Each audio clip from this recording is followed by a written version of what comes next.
नमस्कार, आदाब, सत श्री अकाल दोस्तों। मैं हूं आपकी दोस्त और होस्ट स्वप्निल और मेरे यूट्यूब चैनल स्वप्निल टॉकीज में आप सभी का बहुत बहुत स्वागत है। दोस्तों, आज के इस वीडियो में हम चर्चा करेंगे एक ऐसे अमर गीत के सृजन की जिसे रचने में 4 महान कलाकारों का बराबर योगदान है।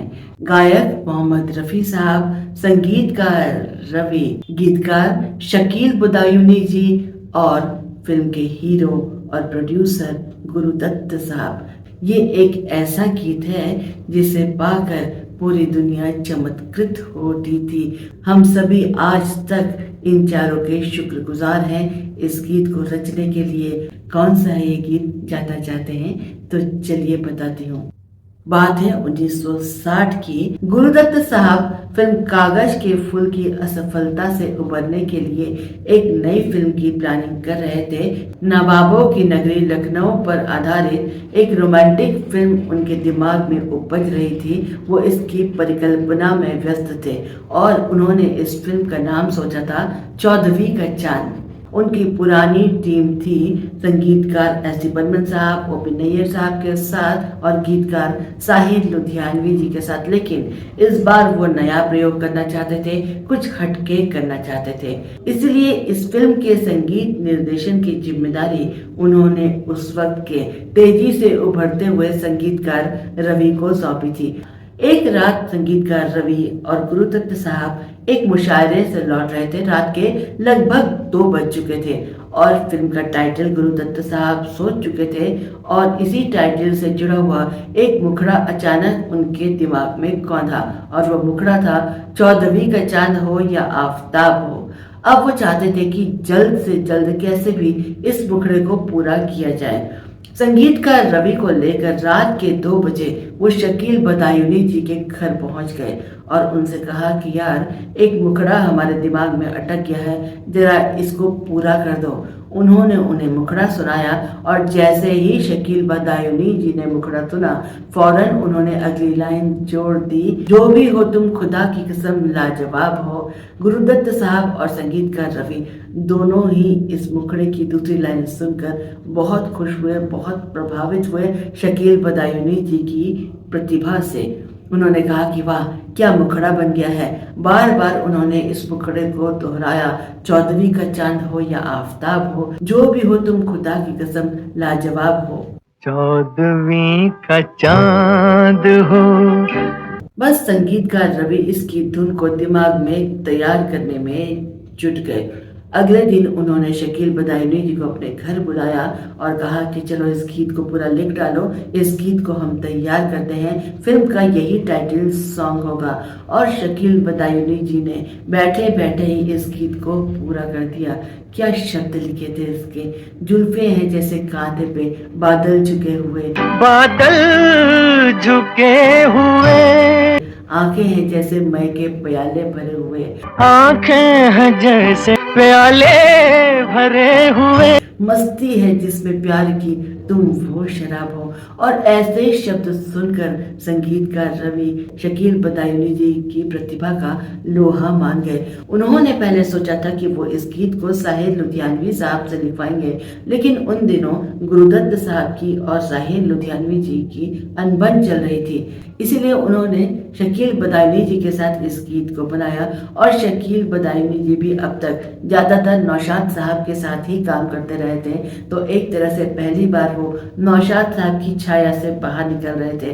तो दोनों के मन में जरा संकोच भी था एक दूसरे के साथ काम करने में कि न जाने कैसे आपस में ट्यूनिंग बैठेगी, कैसा ये गीत बनेगा। लेकिन जो गीत बना उसके तो क्या कहने। गुरुदत्त साहब ने जब ये गीत सुना तो उन्हें बहुत पसंद आया। इस गीत को गवाने के लिए सिर्फ उनके दिमाग में एक ही नाम था, मोहम्मद रफ़ी साहब का। वो जानते थे कि इस गीत के साथ अगर कोई न्याय कर सकता है तो वो सिर्फ और सिर्फ मोहम्मद रफ़ी साहब। मोहम्मद रफ़ी साहब से इस गीत के लिए बातचीत की गई और वो इस गीत को गाने के लिए राजी हो गए। अब बारी आई इस गीत को रिकॉर्ड करने की, लेकिन रिकॉर्डिंग स्टूडियो में गुरुदत्त साहब, संगीतकार रवि, शकील बदायूनी जी, गुरुदत्त साहब के भाई साहब आत्मा राम जी सब इंतजार कर रहे थे। सारे म्यूजिशियंस तैयार थे, लेकिन रफ़ी साहब का कहीं अता पता नहीं था। हालांकि रफ़ी साहब ऐसा कभी नहीं करते थे, लेकिन उस दिन वो बहुत लेट हो गए। उनके घर पर टेलीफोन करके पता किया गया कि रफ़ी साहब आखिर कहाँ गए हैं। तो उनकी पत्नी ने बताया कि वो एक गीत के रिकॉर्डिंग के लिए एक स्टूडियो में मौजूद हैं। उस स्टूडियो का पता लिया गया और गुरुदत्त साहब के भाई साहब आत्मा राम जी वहाँ पहुँच गए। रफ़ी साहब शंकर जयकिशन जी के साथ एक गीत की रिकॉर्डिंग कर रहे थे। आत्मा राम जी को वहाँ देखकर वो बहुत शर्मिंदा हुए। उन्होंने उनसे माफ़ी मांगी कि मैं आज लेट हो गया, माफ़ कर दीजिएगा, बस मैं यहाँ से स्टूडियो आ ही रहा हूँ।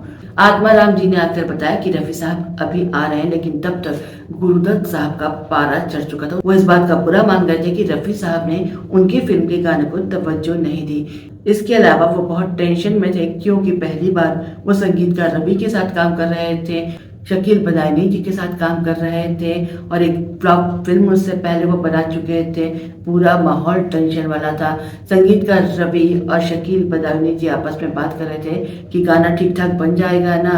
अब गुरुदत्त साहब को और टेंशन होने लगा। गुरुदत्त साहब घबरा गए और उन्होंने कहा कि अरे अगर संगीत ठीक नहीं बनाना तो शकील तुम बदायूं वापस चले जाना और रवि तुम दिल्ली चले जाना, और मैं तो डूब मरूंगा अगर ये फिल्म भी फ्लॉप हो गई तो। संगीतकार रवि ने हंसते हुए कहा कि घबराइए मत, गाना भी बढ़िया बनेगा और फिल्म भी। तभी रफ़ी साहब वहां पर पहुंच गए। गुरुदत्त साहब तो जरा गुस्से में थे। उन्होंने रफ़ी साहब को आड़े हाथों लिया, लेकिन रफ़ी साहब ने आते ही माफ़ी मांगी और कहा कि माफ़ कर दीजिएगा, दरअसल जिस फिल्म के लिए मैं गाना गा रहा था उसके प्रोड्यूसर साउथ से आए थे, उन्हें आज ही वापस जाना था, इसीलिए आज गाना रिकॉर्ड करना जरूरी था। और गाना भी आज इतना बढ़िया रिकॉर्ड हुआ है, बहुत ही बढ़िया गाना है। तेरी प्यारी प्यारी सूरत को। संगीतकार रवि ने कहा कि रफ़ी साहब जो गाना आप गा कर आए वो जरूर अच्छा होगा, लेकिन जो गाना आप हमारे लिए गाने जा रहे हैं उससे अच्छा वो गाना नहीं हो सकता है, ये हमारी गारंटी है, आप खुद महसूस करेंगे। रफ़ी साहब ने मुस्कुराते हुए कहा कि चलिए देखते हैं। और रफ़ी साहब ने जब ये गीत गाया, चौदहवीं का चांद हो या आफताब हो, तो वो खुद चमत्कृत हो उठे। इतना खूबसूरत, इतना प्यारा ये गीत था। चौदहवीं का चांद हो।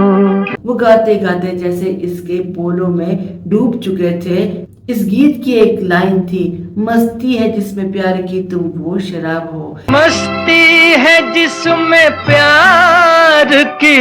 इस लाइन को गाने में जैसे वो सुरूर में आ गए थे। तुम वो शराब हो। जब गाना पूरा रिकॉर्ड हो गया, सबने सुना, तो गुरुदत्त साहब को लगा कि इस लाइन में रफ़ी साहब ने कुछ ज़्यादा ही एक्सप्रेशन डाल दिए हैं। उन्होंने कहा कि एक काम करेंगे, ये लाइन फिर से रिकॉर्ड कर लेंगे, लेकिन ऐसा हो नहीं पाया। दोबारा रिकॉर्डिंग का मौका आया नहीं। जिस तरह से ये गीत रिकॉर्ड हुआ था उसी तरह से ये गाना रिलीज हुआ और हमने उसी तरह से ये गीत सुना। इतना खूबसूरत, इतना प्यारा, इतना मीठा ये गीत है। तभी तो मैं कह रही थी कि इस गीत को रचने के लिए हम सब संगीत प्रेमी आज तक इन चारों के शुक्रगुजार हैं। खुदा की कसम लाजवाब हो। ये गीत तो अमर है, ऐसे गीत रोज रोज नहीं बनते। इस गीत के लिए रफ़ी साहब को, शकील बदायूनी जी को और संगीतकार रवि जी को इस फिल्म के संगीत के लिए सभी को फिल्म फेयर अवार्ड से नवाजा गया था।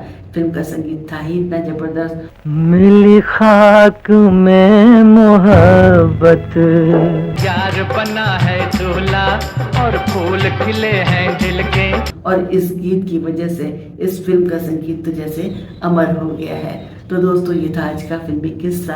अगर आपको पसंद आया हो तो इसे लाइक करिए, शेयर करिए। चैनल पर नए हो तो इसे सब्सक्राइब करना बिल्कुल मत भूलिएगा और बेल आइकन को जरूर हिट करिएगा, जिससे कि सभी नोटिफिकेशंस आप तक समय से पहुंच पाए। मिलती हूँ अगले वीडियो में कुछ नई फिल्मी जानकारी के साथ। चलती हूँ, नमस्कार।